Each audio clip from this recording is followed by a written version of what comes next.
नमस्कार, माझं नाव वैशाली बालाजी गोरे. मी girls English medium स्कूलमध्ये टीचरचं काम करते. तर मी आज तुम्हाला एक अभिवाचन म्हणून दाखवणार आहे. तर माझ्या अभिवाचनाचा विषय आहे श्यामची आई. श्यामची आई, आईच्या शिकवणीतील एक प्रसंग मी तुम्हाला सांगणार आहे. श्याम लहानपणापासूनच खूप संवेदनशील आणि प्रामाणिक मुलगा होता. एकदा शाळेत जाताना रस्त्यावर त्याला काही पैसे दिसले आणि त्याला वाटले की आपण हे उचलले पाहिजे.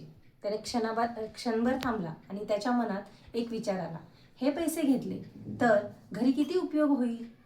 घरची परिस्थिती साधी होती. आई रोज कष्ट करत होती. पण लगेचच त्याला आईचे शब्द आठवले. बाळा, जे आपले नाही ते कधीही देऊ नये. सत्य आणि प्रामाणिकपणा हाच माणसाचा खरे दागिना असतो. त्या शब्दाने श्यामचे मन स्थिर झाले. त्याने पैसे उचलले, पण स्वतःसाठी नाही, तर ते पैसे शाळेत नेऊन गुरुजींकडे दिले. गुरुजींनी श्यामच्या पाठीवर प्रेमाने हात ठेवला. त्यांना श्यामचा अभिमान वाटला. सायंकाळी घरी आल्यानंतर श्यामने हाच प्रसंग आईला सांगितला. आईचे डोळे भरून आले होते.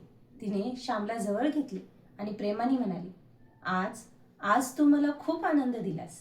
गरिबी कधीही लाजिरवाणी नसते, पण अप्रामाणिकपणा मात्र माणसाला छोटा करतो.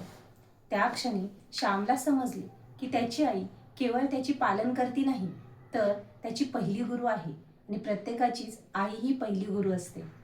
तिच्या शब्दात जीवनाचे मोठे तत्व लपलेले आहे. त्या शिकवणीमुळे श्यामच्या मनामध्ये नीती आणि संस्काराची खोल कुठेतरी रोवली गेली.